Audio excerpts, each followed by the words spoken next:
Welcome to The Source, where we combine the headlines with in-depth conversations with the newsmakers themselves. I'm Pinky Webb. Today on the program, the Foreign Affairs Department is ready to team up with the Office of the Solicitor General to explore options in protesting China's alleged reef harvesting in the West Philippine Sea.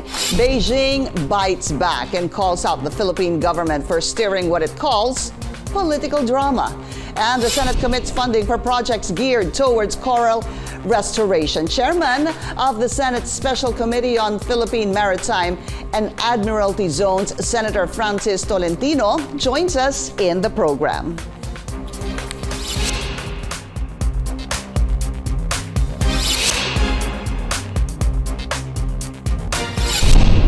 The Foreign Affairs Department says it is ready to contribute to the Office of the Solicitor General's efforts in studying possible legal actions over the environmental damage in the West Philippine Sea. The government is considering taking China to court again, as the massive destruction to reefs is suspected to be due to Beijing's coral harvesting. China denies the accusation, saying it has no factual basis. Chinese Foreign Ministry spokesperson Mao Ning also urges Philippine officials to stop creating a political drama from fiction. Let's go straight to the source of the story. We have Senate Special Committee on Philippine Maritime, Admiralty Zones Chairperson Tolentino. Senator, good to see you again. Welcome to the source. Morning, ma'am. Good morning, Pinky. Good morning to your viewers as well. Sir, unahin na po natin yung sinasabi ng China because that's the latest development here. I know the coral destruction has been discussed the past couple of days. Pero ang sinasabi, stop the political drama. Apparently, they're trying to evade the issue, and not just pictures, but evidence-based proof would show that the destructions made in Iroquois as well as in Escoda or Sabina are not really due to natural waves or current, but it's man-made. It's because of human intervention. And sila lang naman yun nandun because of their swarming activities. Ito yung nagdulot discoloration. What you're showing are pulverized corals. So these are man-made activities and intervention, which is a direct violation of the law of the sea. Right. So massive coral destruction. Again, just to go back to what's been discussed the past couple of days in Escoda or Sabina Shoal. I think this is where you showed, sir, kasi dalawa pinag-uusapan natin eh. This is where you showed the before and after photos. And then we also have the Rozul or the Iroquois Reef. Po, sa Iroquois Reef, dyan po sa West Philippine Sea. So dalawang areas po ang pinag-uusapan natin, both part of the West Philippine Sea. Sir, what can or should government do to make the perpetrators accountable for this environmental damage? I think the steps where we are seeing right now in the media are correct. There should be a fact-finding. Thereafter, the appropriate government agency, Office of Solicitor General, should weigh in and perhaps select the proper venue. It either can be among three, an arbitral court. You can go to the International Court of Justice. You can go to ITLOS, International Tribunal on the Law of the Sea. So we have several options, but we have to gather facts and evidence that would prove that scientifically there is human intervention here, definitely not the Philippines, and it's a violation of several provisions of UNCLOS as well as the Stockholm Declaration and several international treaties concerning the preservation of the marine environment. But what kind of evidence can we show, aside from the destruction of the coral reefs, to which scientists, I'm sure, will be able to give more evidence regarding this, that this is not natural, but this is man-made? Ano po? What about the swarming? Meron ho kasi tayong kailangang ipakitang ebidensya that, kasi, yes, sir, let's put this into context, no? The military is suspecting China, hindi ho ba? They didn't directly say it was China. Are the senators saying it is China? I think it would lead to that conclusion. I have yet to talk to some of my colleagues, but evidence, pictures of swarming, the timeline after the swarming, before the swarming, The post-swarming result probably would definitely conclude that something happened when they're trying to cover a shoal or a reef. The result would be this. So, under UNCLOS, the coastal state has a right to regulate, authorize conduct of marine scientific research. Wala naman tayong binibigay na permit sa kanila. At wala rin tayong binigyan ng permit even sa isang individual group. So, again, if drillings were made, if explosives were used or other harmful substances, again, this would lead to the conclusion that the country that you just mentioned might have been involved. We have to have more evidence concerning this, because this would lead to we will be elevating this to an international body, which would receive evidence. And there are three. The findings of fact probably would lead to the conclusion that the violations were there. Parang And lumalabas. damages Yeah. would be inevitable. Senator, you're a lawyer, ano po? Pwede ho ba itong tinatawag na parang process of elimination? Because I guess if we show the destruction of the... More than that, not just mere probability or possibility in the realm of possibilities, but it has to be near that, more than mere probability, not prima facie, but the burden of proof lies with our government. But Yes. the preponderance of evidence has to be there. We have to overcome that. But again, I think the evidence now is incrementally going to that Pointing. possible conclusion that China might have been involved. Might. So we're still using the China might have been involved, at least on a personal basis, for you personally, nandun pa rin ho tayo sa might be involved. It has to be based on evidence. But this swarming, the pictures, the satellite footages, all would lead to that inevitable conclusion. All right. Okay. And that has to Understandable. be everything has to be subject to proof. Yes, that's why the reason I'm trying to clarify this is because when this is being talked about, a lot of people are saying we should demand payment from China because there was no other swarming, I guess, sir, of ships, Other militia. countries. Of other countries. Aside from China, hindi ho ba? But here's the correct. thing. Gusto ko po ibalik yung sinabi po ng kanilang foreign ministry. And I'm going to read it verbatim, sir. This is, I think it was this came out in Bloomberg. The Philippine government is, no, that is the question, filing a complaint. Ano? Ang sagot po ng China, the Philippines' accusations have no factual basis. That's why over and over again, sir, we need the burden of proof if we file anything in court, hindi ho ba, lies with us. Kumbaga, lies with the prosecution. Yun po ang aking pagkaintindi kapag may ganitong klaseng kaso. You're correct. So, You're correct. Theirs is outright denial. They've done this before in Panganiban Reef when they were able to convert that into a military outpost. So it starts with destroying the corals, Yeah. Putting some foreign elements or materials to buttress the structure that can hold cement or like your ordinary reclamation. So, sabi nga nila, there's no factual basis. Ano po? That's something, sabi mo nga, very important, Senator, is we gather as much evidence as we can. And there are three options that we can take this to. The arbitral tribunal. But there's no denying that they're the only country interested, because Escoda, Sabina, is sort of the guard post going to Ayungin. Before you reach Ayungin, you have to pass by Sabina. Opo. You're coming from the Palawan Strait. And as to the other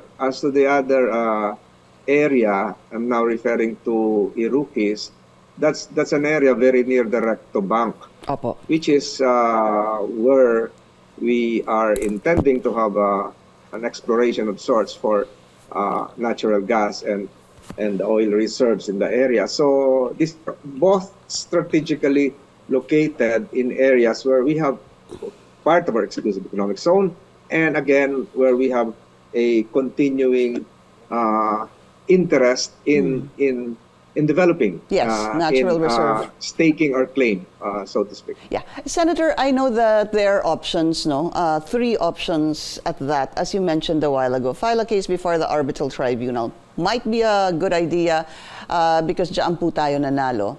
The International Court of Justice or the International Tribunal for the Law of the Sea. I know we need to talk to experts about this more, but I do remember, and if I have my memory right, sir, former Justice Francis Hardileza, meron ho siyang video regarding this. And I think among the 3, isn't it the International Tribunal for the Law of the Sea that actually determines, tama ho ba yun, boundaries and ownership, sovereign rights, sovereignty of countries? O lahat ho ba sila? All of them can make a determination as to the proper interpretation of UNCLOS. And again, I agree to, I think I've heard someone spoke about the arbitral ruling of 2016. Right. Would have precedence likewise. But any option probably would have to be studied carefully. Most probably, if it's the third option, similar to the first one, I think they will not participate. Yeah. As to the first option, ICJ, it's country against country. Again, we have to weigh in. We have to assess whether there's an influence of sorts who are the members right now of that ICJ, as well as the ITLOS. So kailangan pag-aralang mabuti yon. At the arbitral venue probably might be correct kasi pinipili naman kung sino yung mga arbitrators, so pag-aralang mabuti siguro yan. We need to talk to experts really, sir, regarding this and get more information on the proper court to go to. Senator? The venues are there, pero yung sinasabi ko yung composition, yeah, may kinalaman yun kung sino yung mga incumbent yes, members ng ITLOS and ICJ. Of course, we need to know sino mga kasapi doon, di ba? Senator, I just need to take a very short break. This is The Source on CNN Philippines. Please stay tuned.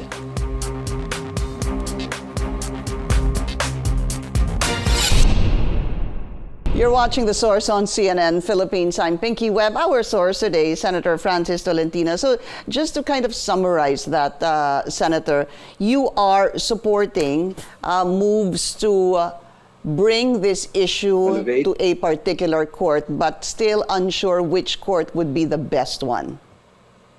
I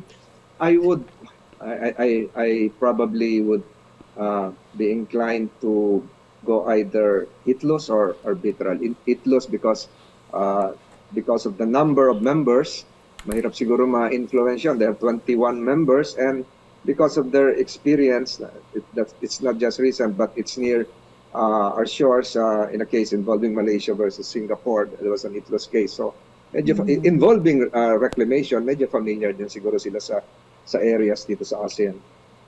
All right. Sir, also very important is that, well, sabihin po natin, dumating na doon, just looking forward, forward thinking, and sakali pong manalo tayo, comes again the problem of number 1, there could be no participation by China. Kasi dito ho ba, sa possible file ng kaso, dito ho ba papasok yung pag-demand natin ng damages, or can we actually demand damages without having to file a case, sir?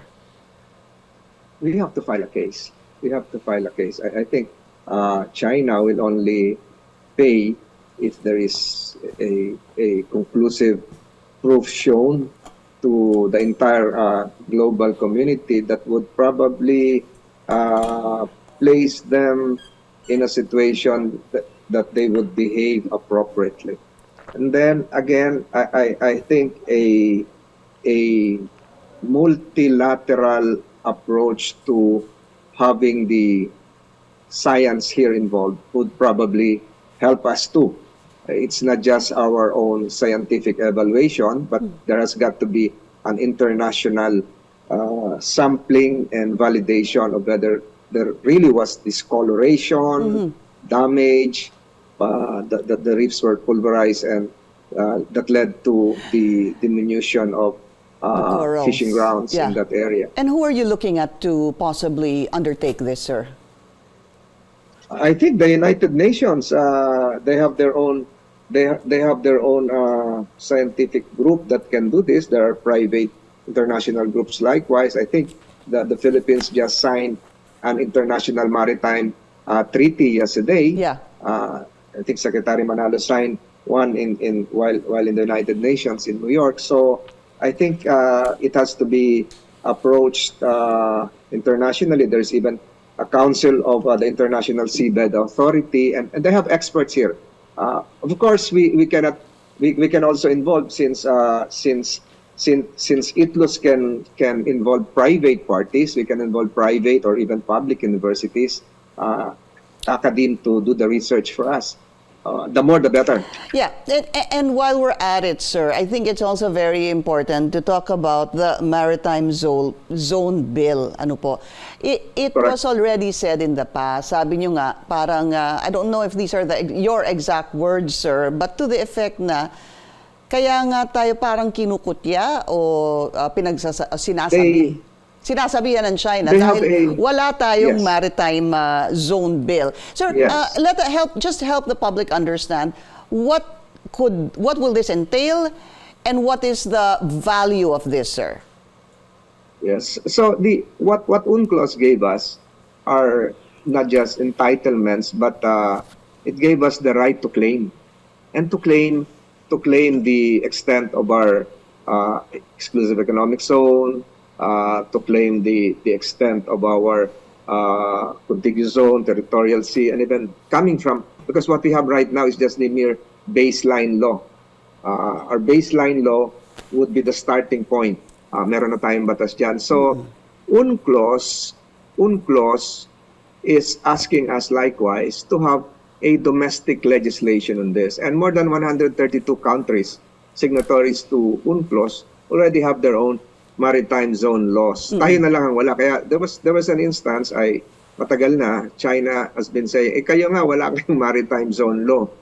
Bakit nyo sinasabing sa inyo yan? So, it's about time. We're decades behind. So, the Special Maritime and Admiralty Zone Committee of the Philippine Senate was constituted purposely to achieve this. And thereafter, we will be having our own archipelagic sea lanes kung saan lang pwedeng dumaan yung mga barko. So that's where I wanted to go back, because I think even during the Duterte administration, sir, there were already moves to amend the baseline law. Ito ho ba parang improvement? I hope you can help me understand this. Is this maritime zone? The baseline law deals with the baseline, yung malapit sa coastal areas natin.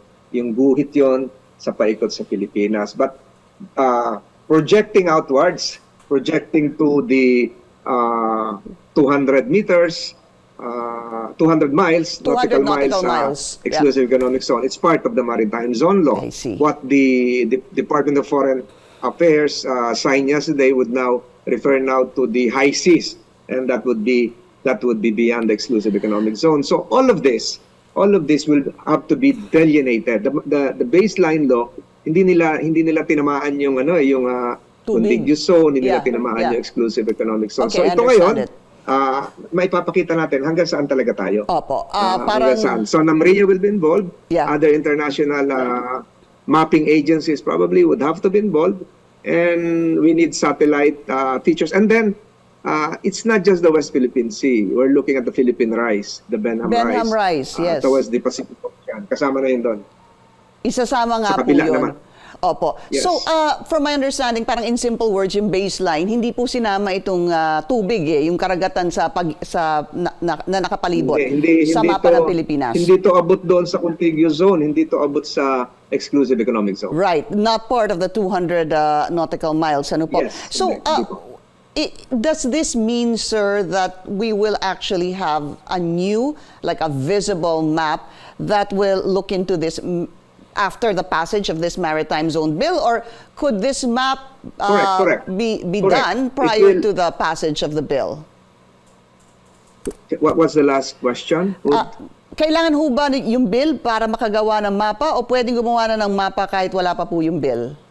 Kailangan natin yung bill, kailangan natin ng batas. It has to be legislated. Yun yung ating commitment sa UNCLOS.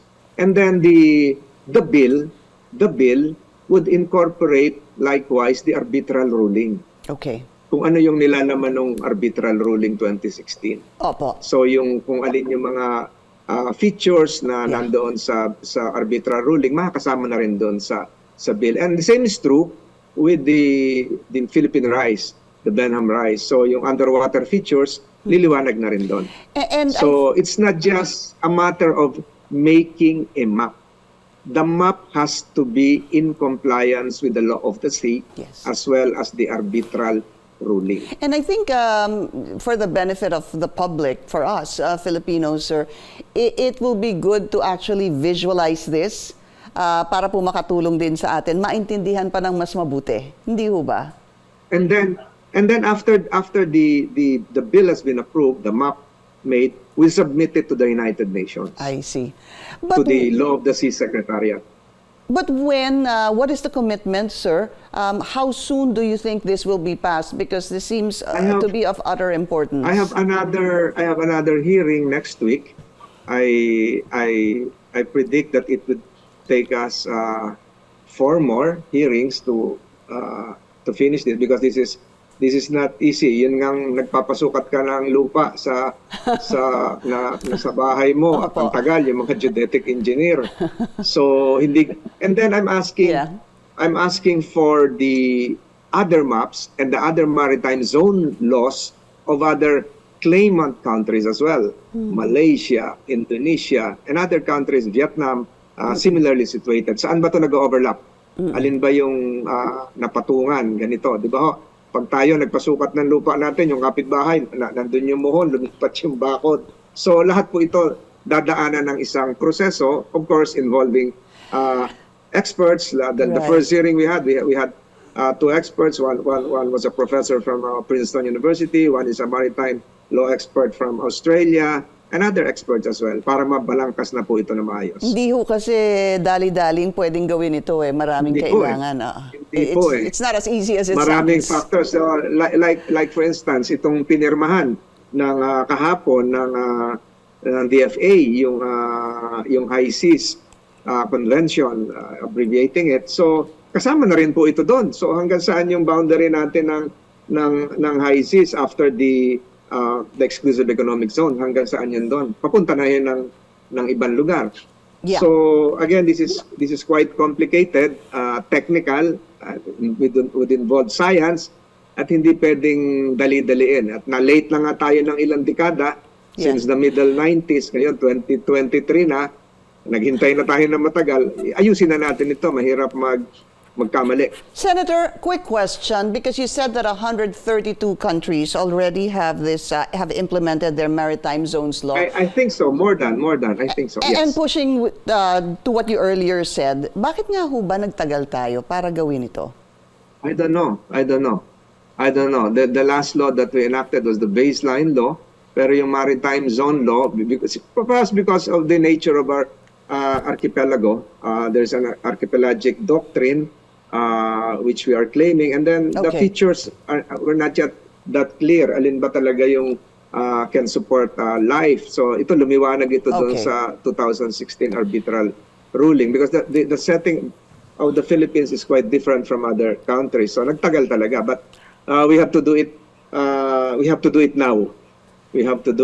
Ito yung pwede nating pagtibayin na magagamit sa mga darating pang panahon. Salamat, sir. I know, sir, you need to go, but very quick, kung meron pa ho kayong oras, please, yung pong hearing dito sa supposedly abused helper, yung pong amo ay kasalukuyang nakadetine sa Senado ngayon. When is the next hearing, and what are we expecting sa susunod na pagdinig, sir? The next hearing will be on Monday. It was supposed to be at 8 a.m. Pero ang sabi nila, sobrang aga daw yung 8 a.m. So, minove natin ng 8:30 in the morning this coming Monday. So, we expect to have more witnesses. Maraming lumalabas eh. maraming lumalabas na mga bagong testigo, and I think we're about to put a closure on this. The evidence has been that's strong.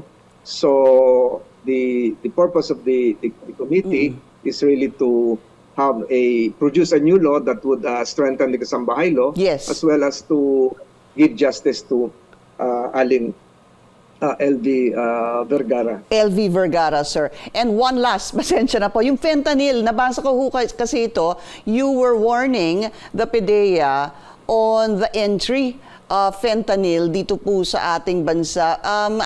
Why, sir? Why the warning? Meron na ho ba mga bali-balita na may mga binibenta ho yan dito illegally? Or nakapasok na ho kaya dito? It came from them. It came from them. It came from PDEA. So that's why during that budget hearing, I was the one who asked PDEA the same question that you're asking me right now. So because in the United States, it has reached an alarming stage na daming namamatay. So ang feeling ko dito, even if hindi pa siguro lumalabas, we have to be prepared. And the budget hearing is an appropriate venue to raise that. So PDEA can really be on guard to really prevent the entry, because these are small tablets, colored tablets that can really be mixed with other pharmaceutical products and can easily be hidden. So malaki po yung epekto nito. Just to put them on alert. Right. Senator, I know you need to go and you've extended your time. I thank you for that. Maraming salamat po sa inyong oras. Thank you. Thank you. Maraming salamat kay Senator Francis Tolentino. And also, thank you for joining us here on The Source. I'm Pinky Webb. You're watching CNN Philippines.